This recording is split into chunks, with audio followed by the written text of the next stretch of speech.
Hello, welcome back to IDP Plus Trends. With myself, I am Johnny Freakin Fantasy. If you don't follow me already, go ahead and do so at Johnny Freak in F1. I am with my colleague tonight, my co-host as usual, Steve from Average Joe's Fantasy Football at AVG Joe's underscore FF. Steve, what's up, man? What's going on? I'm good. Just came back from the Bahamas, feeling a little tan. If you guys are watching this on YouTube, getting a little extra sun. Ready to talk some football. Obviously, missed a few days, playing some catch up on pro days and stuff like that. But I'm super excited to continue with some football. Right. A lot of big headlines making waves right now in the NFL. We got a couple things to talk about tonight. First, being some rule changes from the NFL perspective in the real life game and how that trickles down to fantasy football, offensive and defensive. That is. And then we're going to talk about a mock draft from CBS, and we're going to kind of react to it, give our reaction for that. Before we get started, though, I just want to mention first and foremost, if you haven't subscribed already to IDP Plus, who we work for, who we write and podcast for, please go to idpplus.com. And what I want you to do is go subscribe. You're going to use a promo code. Go to the website, subscribe for 1 month access. You're going to get our premium access to IDP Plus, all our articles, our videos. When you check out, make sure you use the promo code mock draft, and you will get that first month for only $1. Again, go to IDP Plus. I believe it's .com, right, Steve? We changed the website name from Yep, IDP idpplus.com. Yep. IDPplus.com. Sign up for a 1 month subscription, and that will ultimately you'll stay. We want to get you that first month, though. When you sign up for that first month of premium access, use the promo code mock draft, and it'll only be $1 for your first month. So we're going to drop right into our NFL rule changes. First rule change we have is regarding the hip drop tackle. Steve, you were a football coach. Can you tell us a little bit about, first off, from a real life NFL perspective, what this rule change is about? So the understanding of this rule change is obviously like anything else. The NFL is trying to encourage safe play, right? Like the whole defensive, players from, quarterbacks getting hit, receivers getting hit in the air. Similar concept is the fact that these type of plays could cause injuries. Now, even though I was an offensive guy and I've always been on the offensive side of things, I do feel this can possibly change our NFL aspect when it comes to the effect. Obviously, the real NFL, where players are now can no longer grab a defender from behind or realistically from the side, grab them from the hips, use all their weight, which essentially traps the offensive player's legs underneath them to make this tackle. Use an example like last year, Mark Andrews was tackled by Luke Wilson, hurt his ankle, was out for several weeks. Tony Pollard in the playoffs against the 49ers broke his leg from a hip drop tackle. So those type of things are big and they're concerning. But at the end of the day, whether we agree upon it or not, that's the rule change. How this factors into fantasy world, a couple things. If you're an IDP, it will take away a tackle for your defender who possibly have done a hip drop tackle. Obviously, this is discretion to the ref, so we'll see how this plays out in the NFL this season. But that will affect that player now no longer having that tackle. It could affect even players initially in the first few weeks of the season trying to kind of figure out how to make these tackles without penalizing their teams. Nobody wants a 15-yard penalty, which is what the penalty is in this instance. So it's going to be interesting how this plays out. And then as far as the other side of fantasy is now your offensive players have a little bit of a better chance staying healthy from not having these type of injuries from a defender grabbing them from the backside or the side, grabbing them with their full weight. So we'll see how this plays out. It's an interesting one. I know there's a lot of things that I've seen on the Twitter side. I've seen a lot of arguments from both sides. Obviously, as an NFL fan, it is kind of disappointing to see this kind of go through because realistically, besides those two injuries that I could think of, there's not many injuries that really happen from this, right? There was the horse collar tackle. Notably was Roy Williams for the Dallas Cowboys, who horse collared T.O. and T.O. broke his leg. Like, obviously, that changed the rule a little bit.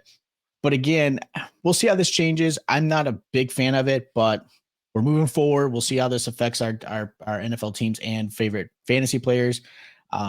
Yeah, I'm curious. I'm really curious how this plays out. Now, my question is, with this rule, the hip drop tackle rule, do you think it's kind of in IDP? We're talking fantasy here. Is it kind of discrimination against the defensive backs, to make that tackle? Usually they're the lighter guy. Does that change from a linebacker or lineman to the defensive backs?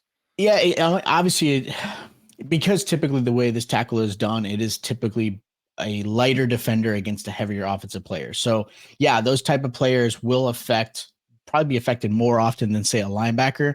The two instances that happened to the players I mentioned were actually linebackers that happened to, because you're kind of playing catch up. You're chasing down an offensive player and you're trying to make that tackle. So I'm curious how the refs are actually going to call this, because I've seen players dive at a guy's player and the legs are still underneath. I don't consider that a hip drop tackle. You'll have to watch. There's actually NFL has a couple videos. You kind of see what they're talking about. So I'm curious how this really actually plays out in the real world, because again, you know how refs can be. They can sometimes play a big factor in some of these games where they call a play that really shouldn't have been a hip drop tackle. Not only did that just now penalize the team, but also took away a point or two, depending on how your scoring is in fantasy. And who knows? I don't think they're calling this a personal I don't know. We'll see if they call this actually a personal foul, because again, personal fouls, if you have two of them, you're out after that. So we'll see if I don't remember seeing anything about that. So if it's not a personal foul, that's okay. But if it is actually deemed a personal foul, like roughing the passer, things like that, now players have to worry about that. And if you have two of them, you're out. So that will also affect your fantasy aspects. So definitely affects defensive backs a little bit more often, can affect linebackers who are trying to obviously chase their offensive players, but definitely typically lighter players. I see. But one thing we can't argue with overall is this player safety. If they're safe, if our superstars aren't being hurt, obviously we're not going to be complaining about that. So that's one positive. Sure. Hopefully that plan does pay off. That rule change does pay off. Very well. Thank you very much for explaining that. And the second rule change we have is the cream of the crop here, the big highlight, big hitter, and that is the kickoff is being changed. Where we're going to see the kicker on his side of the field. He will be the only one, can't cross midfield from what I understand. The rest of the team, the other 10 guys from the kicking team will be on the 35-yard line of the opposing team, which the opposing team will have 9 blockers and 2 guys drop back to be the kick returners. How do you see this rule, first off, shape up? I know there's consequences if you kick the ball out, if you make it what we call a touchback. What do you see the result of from a football fan perspective, watching the game? What do you think we'll see? Well, one, the whole idea was, obviously when they got rid of the wedge, when it came to the kick return for safety aspects, it changed the whole kickoff dynamic, right? You think about, at least in my childhood growing up, you watched players like Dante Hall, Devin Hester, like some of these guys that were just amazing in this just dynamic, helps you win games, especially if in a fantasy aspect, if you are, a team, a commissioner that allows return yards, whether it be punt or kick, and of course, touchdowns from those, make those players a lot more valuable in the fantasy space. This actually is going to benefit, right? You're talking about now kickers are now forced to kick within a 20-yard parameter, right? There's a 20-yard zone that the returners, and they can have up to two there, back there to receive the ball. If the ball goes into the end zone, obviously that now moves the ball into, I think, the 35-yard line. If it doesn't even reach if it's too short of the 20-yard line, that goes to the 40. So that has big implications as far as the offensive side.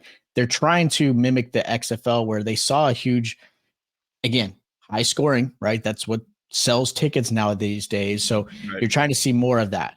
Obviously, safety is a big thing. That's why they have the defenders and the return team kind of just standing there waiting while the returners are back there. So there's a lot less huge collision, right? They're so close to each other. It's a lot harder to have that huge collision. And it is forcing teams to make plays from their returners to give excitement. Because realistically, let's be honest, if you're an NFL fan, a casual NFL fan, you're probably watching the game. It goes to kickoff. You're not. You're going to the bathroom. You're getting some chips. You're getting some beer, whatever it might be. Maybe if you're a big NFL fan, you're watching it because you might get that one occasion. But last year, they only saw 22% of kicks returned, period. So there really was pointless. At this point, just line up the ball every single time at the 25-yard line, right? So with that change, it is going to allow teams to, again, have the chance to score on some kick returns. It allows the casual fan to have some reason to watch, right? Instead of just stepping away. So this should be a good thing. I'm actually excited for it. And as far as fantasy goes, you and I talked about it kind of pre-recording that, like, man, think about as a commissioner now to make some fun, or maybe you're creating a new league. How can we make this a little bit different, right? We talked about IDP. That's our big thing. We want to always add a second dynamic from the offensive side. IDP is a huge way. Now you could add that fantasy aspect when it comes to return and kick return yards. So if you add that, not only does this rule change implement the value of these guys increasing, like I think of Shaheed from the Saints last year, he was valuable in small pockets. Now his value has skyrocketed opposite of Chris Olave because he is a good kick returner / punt returner. So his value now could be a flex play every single week, depending on how your roster is filled, or a wide receiver 3. So that changes everything. So as a commissioner, if you're listening, you're watching, whatever, think about these things, put some votes in, see what your league mates think of it. But this helps, I think, add a more dynamic aspect to fantasy and, of course, the NFL. Absolutely, man. And I'll tell you what, I play in 8 leagues, and I want to say 6 of them have return yards. Just because I remember in 2012 when I started playing my first return yard league, Antonio Brown for that league was a breadwinner. You know, he was 28, 30 points a game. You have these guys, even Ted Ginn at some point had standalone value just as a returner in that given league. So yeah, I'm definitely a big proponent of that. And if you are a commissioner, even just a manager in a league, tell your commissioner, make this change, add return yard leagues. There's nothing worse than seeing a guy get a interception even, right? Because the yards really aren't reflected in there if you're not doing IDP, or I'm sorry, if you're not doing return yards. But also in return yards itself, if you get a 99-yard return and you get stopped on the one, you don't score. There's in your standard leagues, you're not getting points squat for that. So absolutely ridiculous. I would be livid if that happened to me. It happened quite a few times, over the years that it maybe not on the one, but close to that. I thankfully had return yards. Of course, you miss out on that 6-point touchdown, but at least you don't get turned around and with nothing in your hand. So absolutely, if you don't have return yard leagues, another thing about it, why you should turn that on in your settings is because it soaks up talent. Now we have second, third string running backs and wide receivers, safeties even who return, who now have standalone value because they return, right? So another way, if you're trying to deepen your league, you don't have to add 18 guys. You can kind of add this rule, add a little bit of rules in there, nuances, in order to make the player pool a little bit thinner. I know it sounds like in theory, there's going to be more guys having value. That's true, but more people will take note of that, I'm thinking, and will soak that talent up. So I don't think it's going to be readily available. And there's nothing worse than seeing a manager, a team out there that doesn't make a waiver move. And here we are Saturday, Sunday morning, and they're picking up somebody and getting away with it. So this is a way to kind of inhibit that, right? Make your pickups and moves early in the week more, more weight. So I love it. I love it. I want to say in 2010, there was 400 touchbacks in the season, in the NFL season. Last year in 2023, there was almost 2,000. So from, just over 10 years ago, we are almost 5 times the amount of touchbacks. I think this rule was a great change for the NFL and change for fantasy too. So yeah, if you don't have return yards leagues next year, if you don't have that on in the settings, you're going to be watching a lot of plays and be kicking yourself. So be proactive. Talk to your commissioner, have a vote, however you need to do it. Get those return yard points on, because they're valuable. And that's the third dimension, like Steve had mentioned, third dimension of fantasy football. So absolutely love it. Big changes here in the NFL and big changes in fantasy.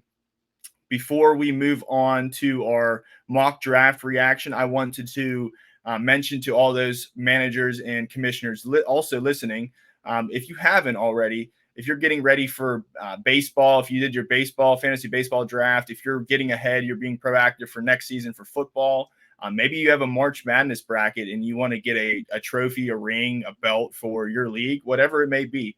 Go to trophysmack.com.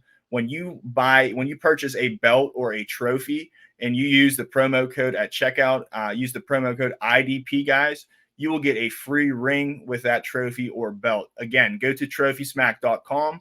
When you find out, you fill your shopping cart, use the promo code IDP guys, and you will get a free ring when you buy either a trophy or a belt. So check out Trophy Smack if you haven't already.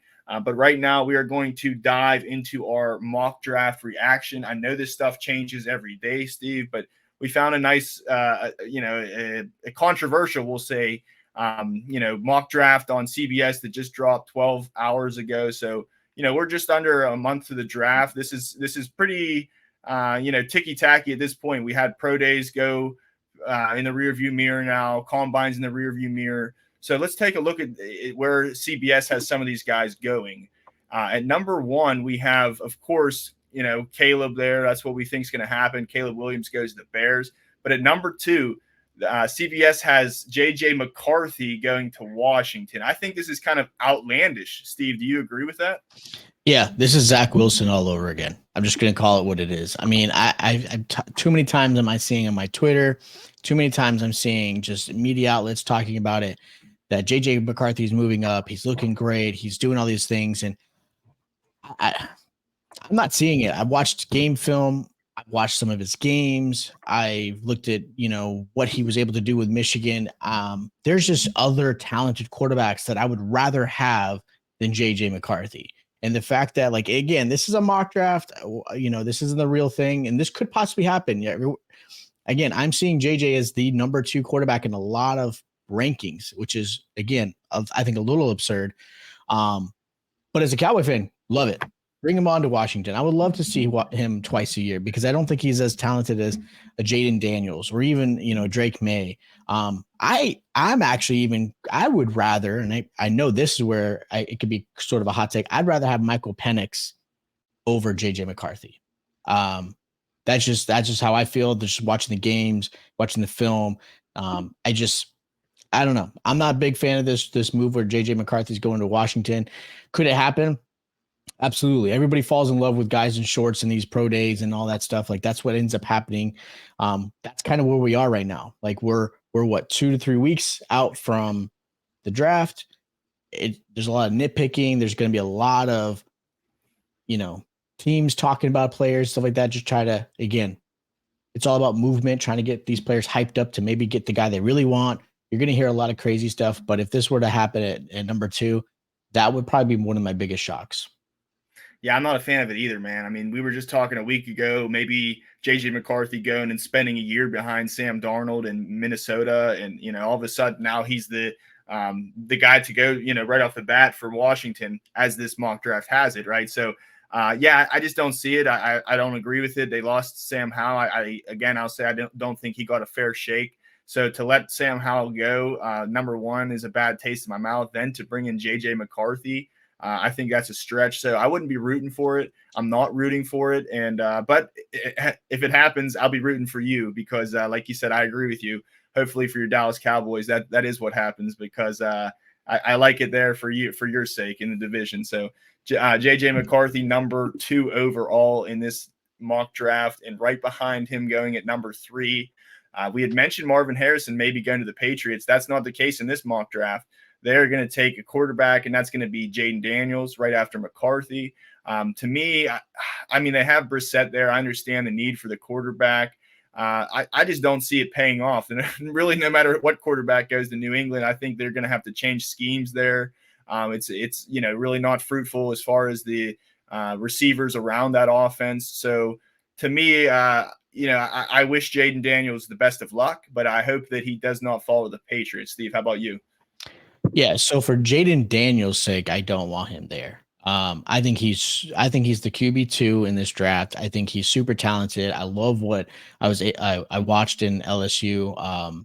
There's a lot of great talent. So I understand him falling and going to New England because they are in a quarterback needed situation. I don't love this for Jayden Daniels. Is this good for New England? Possibly. But like you mentioned, there aren't any great receivers. They have some average tight ends, right? And Hunter Henry and Pharaoh Brown, who I just wrote an article about. Both of them, I don't agree as far as some good free agent signings. So I don't love this pick for them just because I think Jayden Daniels, as far as a fantasy aspect, like, man, I would be crying. Like, if I've got the 102, 103 in my rookie draft and Jayden Daniels got drafted by the Patriots, I'm unsure if I want to take that risk because, again, this is not a team that it will be a while before you get that return in investment because unless they grab some receivers, you know, and this is a deep class, I'm just not sold in this spot for him. I get it for New England. I don't love it for Daniels. Yeah, I feel that, man. I don't love it for Daniels either. And good point about the mock draft. It got me sweating already. Number 4, we have Malik Neighbors. Could see it 100%. The only shock to that is that he would be going over Marvin Harrison. So that's the way this mock draft has it. We haven't got to Harrison yet, but Neighbors going at 4. Then to pick number 5, we have Drake Maye, who actually has ties to Minnesota. That's where they have him going, is to the Vikings. Josh McCown is now the quarterback coach in Minnesota, and I had read that he and Drake Maye have lineage going back to when Maye was in high school. So, with great receivers around him, a team that Kirk Cousins excelled with so well, I like this for Maye. I think that if he steps up, this is where he gets drafted. I think he might even be the starter from day one just because of draft stock and, what he's been able to do, especially that first year. This year was kind of to me a little bit of a letdown, but 2 years ago he had a really nice season. I expect him to do a little bit better this year, but that's okay. He's still, great prospect, and here we are as number 5, being a top 5 pick. So not taking anything away from him, but I love it. I think this is a great landing spot, and I think they give him the shot here. What do you say? So I'm not 100% sold on Drake Maye. I think he's the North Carolina quarterback situation. Sam Howell, Daniel Jones, like these guys. I'm not sure how they really. Both the two previous ones haven't really turned out. Now for Drake Maye, if this trade happens, okay, that the Chargers do trade away, they get the 2 first-round picks from Minnesota, which is why they got that extra first round. This is a good spot for Drake Maye. Drake Maye, if this mock draft happens the way it happens, I would actually take Drake Maye over Jayden Daniels, who I love, in my early rookie draft because of the weapons that he has. Like, and that often in the coaching staff. Like, he's got a familiarity with Josh McCown. They've got a great head coach, both stud receivers, TJ Hawkinson. Like, this is a perfect scenario for any rookie quarterback to come into and have some great weapons. Now, the only caveat is this: if this draft goes the way this mock draft goes, and Malik Neighbors does go to Arizona, I I I could see Los Angeles maybe not even trading away and going Marvin Harrison Jr. with Justin Herbert. Like, Yeah, good point. I could see that happening. Now, it's tough to, like, because this receiver class is so deep. I could see obviously still LA doing this move because you move back a few spots, I think 5 or 6 spots, to possibly still get another receiver, and then you can get another guy in the first round, offense or defense. So I understand why LA would make this move if they needed to, but if Marvin Harrison falls to you at the 5th spot, I don't know if they take that, which would change up everything, because if Marvin Harrison does get taken there, Giants, do they take Drake Maye? Like, there's so many different spots that this could change. But in this mock draft, Drake Maye in Minnesota, I think would be perfect, and he would be my 102. Caleb Williams would be the 101 in my rookie draft. Drake Maye in Minnesota would be the 102. Yeah, especially in a super flex, right? Yeah, you've got to take him there because at that point, that offense is just too good. Even if he's not great, he's just got too great of talent around him to have still a successful rookie season. Absolutely. I agree with that. Yeah, absolutely. And good point. That trade might not happen and things might shake out and Harrison goes there. But whatever the case, if we're saying Harrison's going to go before or number 5, that means that this mock draft would be wrong because they have Marvin Harrison going at 6 to the Giants. And I don't know. I don't agree with it. If that's the way this draft goes, then I agree taking the best player on the board in Harrison. But at the same time, I think New York Giants, man, like they've just taken so many receivers and it just didn't pan out. And I don't know if they're in a place right now where their quarterback room is so set that they can expect success right off the bat with Marvin Harrison. Certainly at this point, I don't think they would jump and do anything too crazy. I don't see them going Penix right here, making that jump. Penix should be too But high. you would have to think that Marvin Harrison going to New York Giants, first off, is not good for his fantasy prowess, right? And number two is, what will they have at quarterback? And they only have Daniel Jones there. Who knows how healthy he is? Do they really expect him to be the quarterback of the future? Probably not at this point. So Marvin Harrison to the Giants. What do you say about that, Steve? So sticking to the mock draft, I don't love it for Marvin Harrison Jr. You still gotta draft him in your rookie drafts just because of the talent that he is. Daniel Jones will finally have a good receiver, which I think is a big deal. I think that would actually be huge. Obviously, everyone's not sleeping on Drew Lock, but maybe Drew Lock takes the job from Daniel Jones. Who knows? But the fact is Marvin Harrison Jr. is going to be the first really talented, elite talent that Daniel Jones finally has on the outside. Nothing to take away from Jalen Hyatt or, some of these other receivers that they did go after, but those receivers are not Marvin Harrison Jr. So he's still going to have some value. Now, realistically, if everything falls this way, I could see New York pulling out and going back into late first round to get some extra picks, and a team who really wants Marvin Harrison Jr. I think of a team like the Jets. I could think of the Chargers going back up, right? Like I could see, the Raiders. Like I could see some teams slowly moving back up to get a Marvin Harrison Jr. and Giants fall backwards. So that could be believable, right? Because they do need a lot more than just a receiver in this New York team. But if Marvin Harrison does land for the Giants, I still think he's still very valuable. I think it could slightly help whatever quarterback plays, whether it be, DJ or Drew Lock. But it is going to be tough for him. His value will change.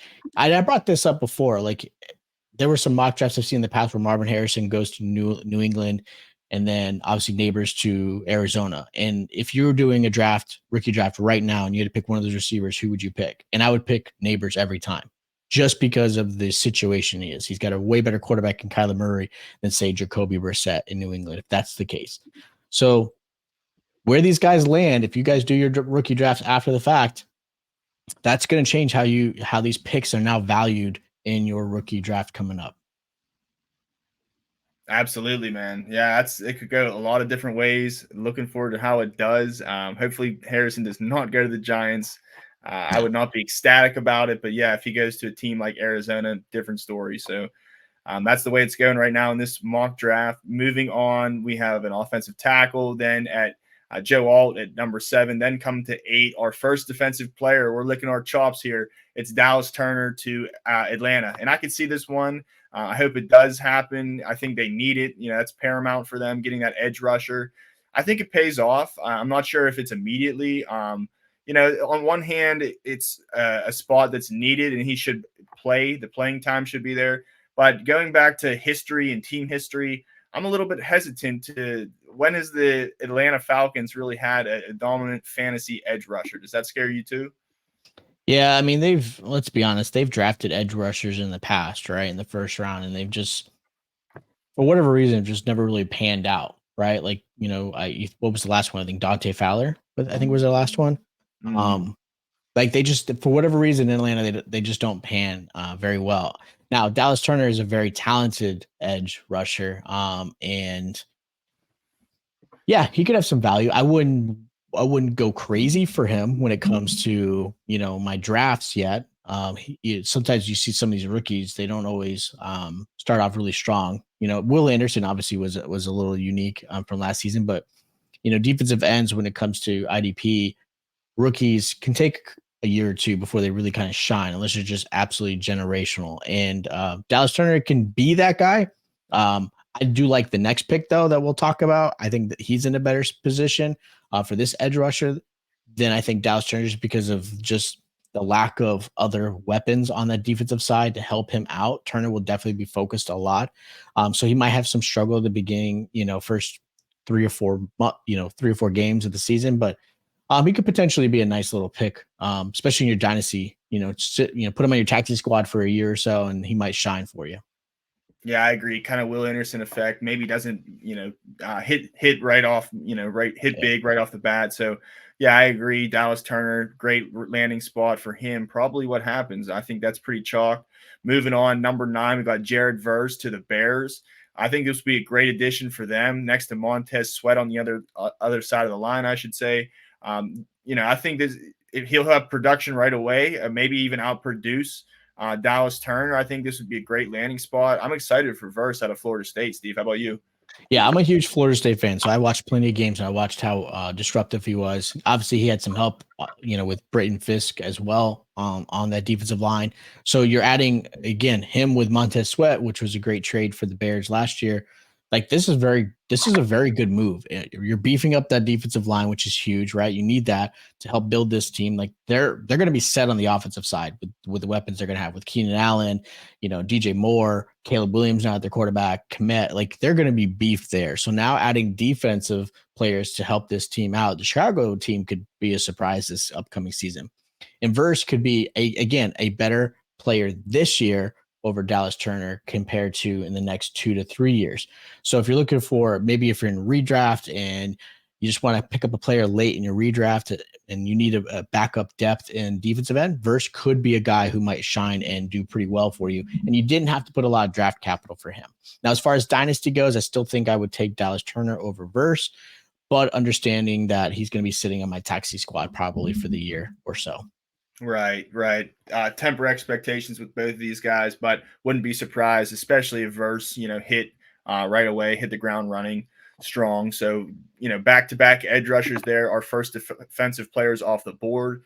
Then we move on to pick number 11 with the Chargers. They're supposed to get Rome Odunze here. I think it would be great, absolutely needed. Their top 2 receivers right now are Quentin Johnson and Josh Palmer. They let Keenan Allen go. So this is, we were talking about Brock Bowers, but Keenan Allen's out the building now and they need somebody there. So I think they'd be lucky to get Rome here. I think he'd be a great fit. I wouldn't draft him expecting him to be the number 1 right away, but again wouldn't be surprised if he did have that role. Again, I'm also maybe Quentin Johnson here steps up a little bit too. So I wanted to mention him, but yeah, I think Rome Odunze right here at least is the number 2 receiver fantasy production wise. I think is his floor, and I think the roof's ceilingless. There's no limits to how good Dunes can be there with Herbert. What do you say? Yeah, Dunze is going to be a good move for the Chargers because they need a weapon. Quentin Johnston really didn't shine last season, so I think there's maybe some hesitation. I do think they still believe in Johnston, which is, why they felt comfortable letting Keenan Allen go and obviously Mike Williams go. So they're really relying on Johnston as their number 1, right? Everyone expected Johnston to replace Mike Williams. No one thought Keenan Allen was going to go. So that was kind of a shock. So they do need to fill that spot, especially helping Justin Herbert, because realistically, new offense, new offensive scheme, new head coach, like there's a whole new regime. And at this point, I know there was a contract signed with Herbert, but Harbaugh's not necessarily tied to Herbert, right? Like that's not his guy. So you never know when these new head coaches come in. What do they do? So give Herbert a weapon, give him an opportunity to really, again, be as useful as he possibly can in this offense. Because again, I'm not sold on this Chargers offense quite yet. But Odunze would definitely help, and his value would be high. Like his value, just because the potential of being a wide receiver 1 on this team with Herbert as his quarterback, his rookie draft his value is just going to skyrocket. Like he's going to be one of those receivers that you absolutely want to have. He's not going to fall late in the rookie drafts. Right. I've seen Odunze in multiple mock drafts going here. I think it's pretty expected at this point. Hopefully he falls. I think he will for them to get him here. Again, somebody who don't be surprised if he's hitting the ground running, but I would as a rookie, I wouldn't draft high in him unless it's a dynasty, like you mentioned. Dynasty is different than redraft, but definitely in redraft too, later in the rounds, he's definitely somebody who might get overlooked, due to uncertainty. So would be a fruitful landing spot for him. Next, we have at 15 overall, we have Brian Thomas here going to the Colts, which is a little bit of a surprise for me. They have Pittman. They have Woods, Downs. right? Is it Woods? What's his name? They have Josh Downs. Downs, not Woods. They have Josh Downs Pierce. as the second receiver who I think he can make strides in year 2. I'd be a little bit surprised to see them, with other concerns on the team, go this hard for wide receiver. I expected Thomas to fall a little bit to the Saints. I mean, I understand that he could be a really good high potential pick here in NFL and in fantasy. Beast out of LSU. I think he's a really good receiver. I just don't think that the Colts is the best landing spot. I'd much rather see him go to a team like the Saints. How about you, Steve? Yeah, I think if this is a real draft happening, I think Brian Thomas would be one of the bigger surprises, because I do think Indy needs other things. I still think they need a cornerback. I still think they need to beef up their offensive line. Like, wide receiver is not the concern, right? Maybe even a tight end. If you did want to add offensive power, why not go Brock Bowers here and then give your guys Pittman, Josh Downs, Alec Pierce? Like, that would be that would make more sense. Like, their tight ends aren't great. So if you're going to add another offensive weapon, add an amazing tight end like Brock Bowers into this offense, giving Anthony Richardson some weapons. But the fact that you go Brian Thomas Jr., where does he line up in this? Is he obviously Michael Pittman's their one. Then you've got maybe Josh Downs, maybe Brian Thomas takes over. Where does Alec Pierce play in this? Like, I don't like this move when it comes to that. I think it affects Brian Thomas's rookie aspect. His value would completely drop. It could hinder Pittman. It could hinder, obviously, Josh Downs. Now his trade values have changed. So that would be a crazy one. I think Indy does go. I think they're actually going to go on the defensive side. I think Brian Thomas falls a little bit later. I think nothing against Tim. I just think based off of what teams need, I could see him falling later on in the draft to a team that might need a wide receiver. But I don't see Indy doing it. If this is the pick, that his values changed completely for me. Yeah, I feel that, man. I wouldn't be too excited about it. I think in Dynasty, he would fall a little bit there.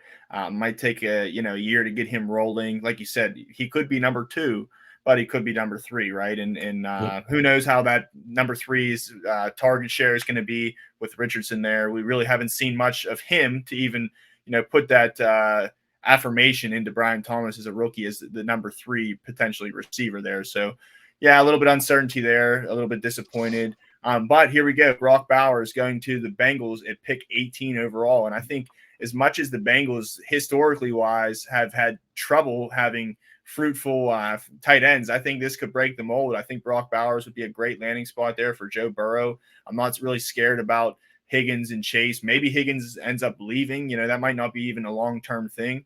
I think this is just a great find, to get Brock Bowers here at 18, and I think he'll be heavily utilized should he go to the Bengals. What do you say, Steve?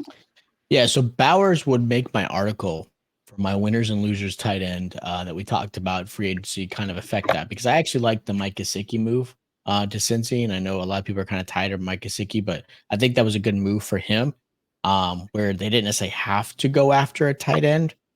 But Bowers to Cincy does give you that like what if scenario, like how well could this offense play out? Now, they've never really had a great tight end. It's been a long time. What, Tyler Eifert was their last decent tight end, right? Agreed. So this is something that Joe Burrow's really never had. So I'm curious how that plays out, because he's used to his 3 wide receiver sets. Obviously, Boyd is pretty much gone. Higgins, we're not sure what's happening with that. Now, if Higgins gets traded, I could see them going wide receiver here. But Bowers here would be fantastic, especially if you're in a tight end premium league. His value just completely changes, and that would just shake up the tight end rankings too when it comes to this upcoming season, especially if you're doing startups or your redrafts. Like, where would you put Bowers? Right? Is he going to be a top 10 tight end already, and he hasn't even played a snap? Because a lot of people now, everyone's used to rookie tight ends not doing well, but last year there were some tight ends that just were fantastic. So now you're like, okay, well, maybe tight ends can have value in their rookie season. So now his value might go into the top 10, and he's never even played a snap.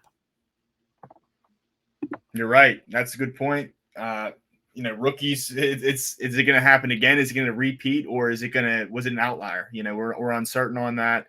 But Brock Bowers, premium talent here, great landing spot in Cincinnati. I would definitely in Dynasty be oozing over him, and in redraft, I would definitely take a shot on him, not over some high drafted players, but later if I can get him as a backup tight end, or if I'm going to throw in, zero tight end, maybe you walk away with Brock Bowers later and you save the day. So Brock Bowers to Cincinnati. Moving on, we have another edge rusher. The Saints, this mock draft had them trading down. So they potentially could have got Brian Thomas. They trade down to the Philadelphia Eagles. Now they're at pick 22. They select Lauitu Latu out of UCLA. I like this pick next on the opposite side of Granderson. I think he could have success there right off the bat. A lot of people said he was maybe the highest potential out of all the edge rushers here. I think he could hit the ground running in New Orleans if this is where he goes. Steve, what about you? My only concern with this move in this mock draft, if they do get Latu on the edge, who I do love, I think he's going to have some great value, is the fact that I know you have an aging Cam Jordan, but now you also just got Chase Young, right? Like you just signed Chase Young to possibly be a nice little fill-in. So where does Latu play in this for this season? Obviously Chase Young is dealing with his neck injury, and who knows what ends up happening. He may even be let go once training camp is done with and stuff like that. We'll see how that plays out. But if Chase Young does end up making the roster, Young, is he going to be a rotation player and Latu gets the star? Like I'm curious how this plays out. I feel like, I don't know if this is the landing spot for Latu to have value in fantasy right now. As far as an NFL move, I think it's good for him. They're kind of refreshing that defensive line because Cam Jordan is obviously up there in age. You've got to put another player to kind of replace him. So that's a great NFL move. But when it comes to fantasy aspect, I don't love this move for him. I think he would be better on a different team where he could have some stronger value and actually have an impact, whether it be this year or maybe halfway through the season. And then, of course, going forward. So I'm curious how this plays out in their rotation. Yeah, hopefully this trade does not happen at all, and the Saints go ahead and pick Thomas Jr. there. That's a better landing spot. They need a wide receiver, so this might be just all smoke, the trade as it is. But Latu is at 22, so mixed feelings about him. Then we move on to another edge rusher at 26 to Tampa Bay. I like this move. Chop Robinson out of Penn State goes to the Buccaneers. I think that's a good fit. They're trying to kind of fill holes, fill voids there on the defensive side. I think, this is a player who can definitely hit the ground running, definitely take note in Dynasty, but maybe even have some redraft appeal. What do you say, Steve? Yeah, I mean, it's a value needed for Tampa. They absolutely need some defensive help, get some players that can rush the quarterback, help stop the run. Like, this is a really good move for him. For Chop, it's going to be a value for redraft and late redraft, and of course, a value in Dynasty. His value moves up. I would rather have him than say Latu at this point, just because of the landing spot. Latu obviously has the talent to kind of obviously edge Chop out, but when it comes to landing spots, right now I would take Chop Robinson because he has almost an immediate impact for the Tampa Bay Bucks than I would say Latu does for the Saints. Yeah, they lost Shaq Barrett. They need somebody to replace there. I think he's a great, especially in Dynasty. I'm very excited for him. I'd kind of wait on if you're in a shallower league or take him as a second or third defensive lineman. But definitely Chop Robinson could have some great significant value right off the bat here. Great prospect. So definitely a name to monitor and see if he does land up with Tampa Bay. That would be a great fit for him. Moving on to 27, we have from the Houston Texans, the Cardinals are going to trade, and the Cardinals are going to select Darius Robinson, another edge rusher, to improve their defense there in Arizona. I definitely think they need defense in Arizona, but I'm not really sure on Darius Robinson here. I really don't know much about him. Steve, let our viewers and listeners know about Darius Robinson. So Darius Robinson's more his play style can be inside or outside. Great run stuffer. He can obviously get to the quarterback. I don't love this move for the Cardinals. I get it. Like, he can kind of fill both ways. He can kind of help on the inside and the outside. I'm not a big fan of Darius Robinson in fantasy aspect right now. He's definitely somebody you can pick up off of waivers. He's not going to be drafted or heavily when it comes to your rookie draft, especially if you're taking 3 rounds. I don't see him really being drafted. You could definitely put him on your roster and kind of sit him on your taxi squad for 2 years. to where before he really has some strong value. I think he needs a little bit more help on the defensive line to give him strong value, because by himself, I just don't quite see it. Like, big guy, very talented. Like, don't get me wrong, like he can make some plays, but he's not as explosive as you would like. He's more of a run stuffer than more of a pass rusher. Okay, so maybe not really a fantasy IDP asset right off the bat, right? Might be a little bit of project. Well, I thought Arizona here was going to take a wide receiver. They have some wide receiver needs. We have two more that are in the first round. The first one being at 29 to the Detroit Lions, and that's Adonai Mitchell. I like this guy a lot out of Texas. I think with losing Josh Reynolds there, they need somebody to kind of step up. They need some youth. I think they still have Marvin Jones Jr. in Detroit. Really good team and really good trajectory, upward trajectory from the franchise. I think this move would be great if Adonai Mitchell falls here. They could get him, next to Amon-Ra St. Brown. Who knows what Jameson Williams is? I'm not really sold on him. The jury's still out. On Williams. I think this is a great landing spot. Not so much for redraft, but I'm more thinking of dynasty here. I think whether it be this year, next year, year 3, I think at some point, some speedy receiver is going to hit if they go to Detroit. What do you say? Yeah, the move for AD Mitchell is actually really nice, because you'll have obviously Amon-Ra taking a majority of the attention away. So AD, I think, falls into the wide receiver 2. Jameson still goes into the wide receiver 3 slot. Allow him to use his big play ability to get down the field.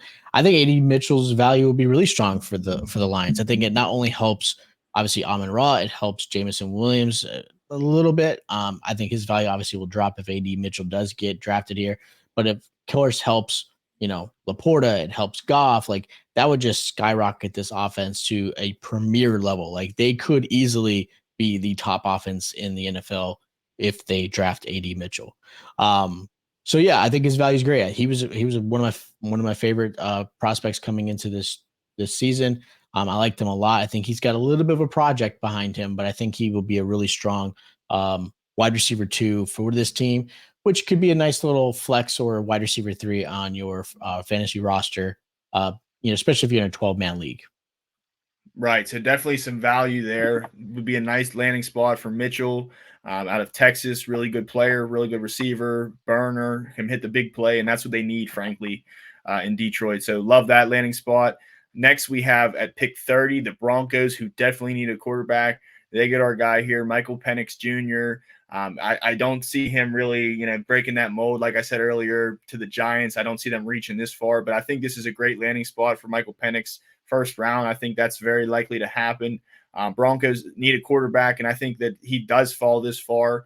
I like him a lot. I mean, it's not really the guy who's, he's not Michael Vick exactly. He was one of the only Big Six quarterback to run the 40 at his pro day, which to me, thumbs up to him. Big ups to you, Michael Penix. You're not afraid, right? You're not afraid to hurt the draft stock.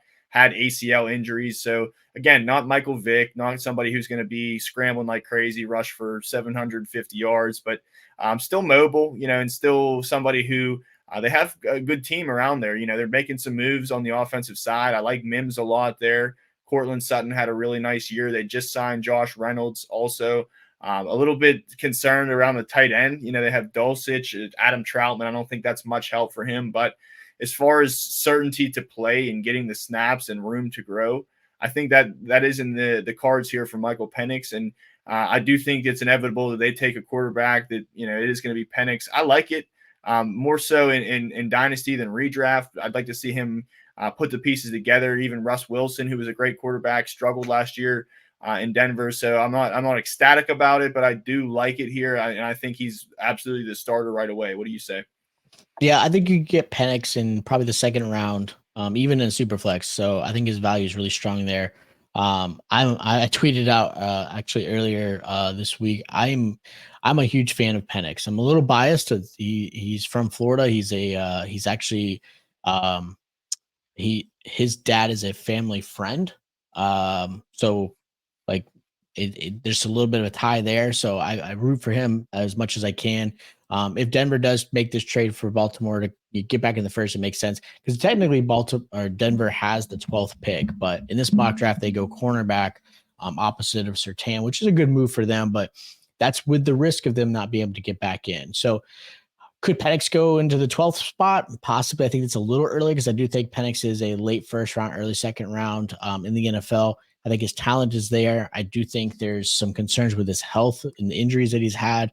But I love this kid. I think he does show moxie. I think he shows a great arm. That lefty kind of feel does kind of it does affect receivers. I could tell you that from playing when I was younger, like just the spiral. It's a little weird, but you can get used to it. But I love that against defensive teams that are used to right-handed quarterbacks, right? So I think that gives them a nice little edge. I like this move. It does not work for redraft, but Michael Penix would be a strong rookie. Again, I think second round draft pick. Like I think he can get him in the early second round and have some strong value in your super flex for sure.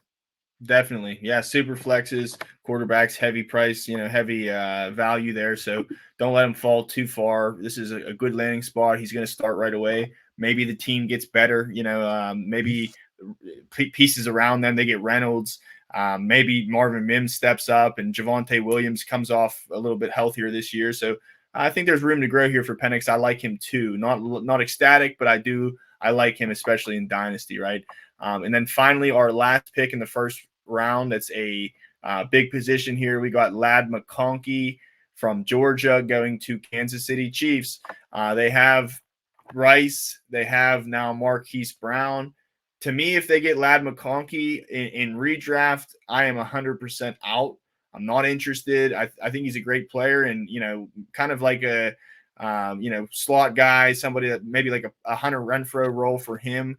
I think he could excel in, but I just don't see with number one how much, they do have Mahomes on one hand, but they spread the ball out so often to so many receivers. Now they bring in Marquise Brown. He's a high volume guy himself, or at least has the track record of.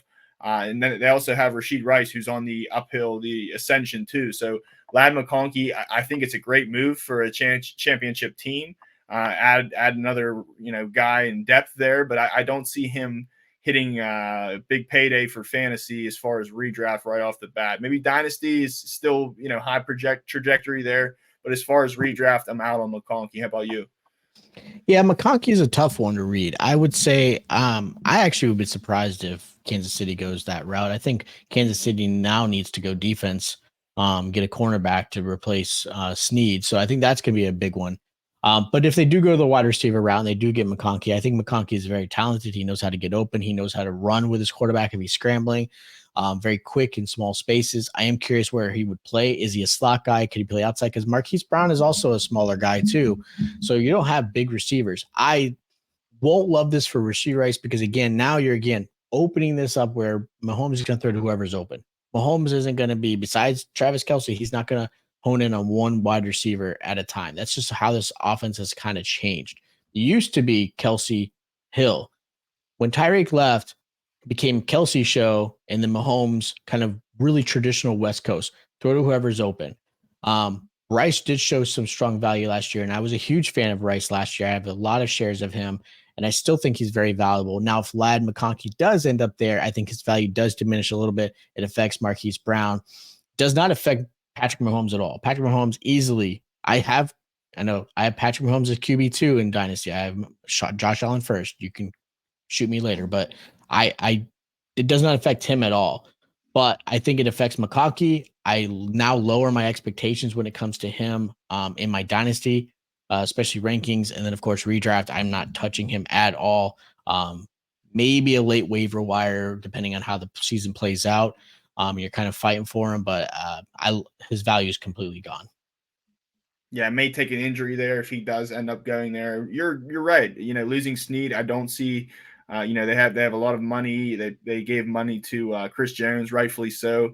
They lost Snead maybe because of that as a byproduct. So I don't see them taking a wide receiver here. They just traded up. Big payday for big get for the Chiefs with Marquise Brown. So yeah, I don't see it going like that. But again, this is where we're at right now, and maybe tomorrow things will change. We'll see what the next mock draft is. But that's what we have for the first round from the CBS mock draft. So that's all we have tonight. We talked about the rule changes and we talked about this mock draft. Steve, is there anything else you would like to say before we sign off for the night? Not a whole lot. Make sure you guys are subscribed to our YouTube channel. Make sure you guys are subscribed to however you listen to us, whether it be Spotify or something like that. Again, we're doing weekly podcast. Johnny's got some other shows he's part of, so you get to hear his lovely voice, helping you guys with your fantasy advice. Check out our website. Make sure you guys do that mock draft promo code for that $1. There's a lot of great articles. I've been writing articles as much as I can for IDP. I just dropped one for the tight end. We've got some great rookie stuff. Make sure you guys, again, sign up for the rookie draft guide. It's only $9.99, which is a great price. I mean, we're talking in depth for every rookie player, defense and offense, to help you guys out, give you an edge for your rookie drafts when with most people probably doing it at the end of April, beginning of May. I know a lot of people get super excited once the draft happens. They're ready to draft. So give yourself an edge. Make sure you guys obviously sign up for that rookie draft guide as well. Make sure you're following me on X or YouTube as well, Average Joe's Fantasy Football. Make sure you guys are obviously following Johnny as well, Johnny freaking F1. Again, we're here to give you guys some great advice. Super excited. It's a long off season, but a fun off season. So I'm looking forward to every single week with you guys. Awesome. Nice send off there. I appreciate all the viewers and listeners. We will see you next time. As always, bless up. Good luck out there. Get studying.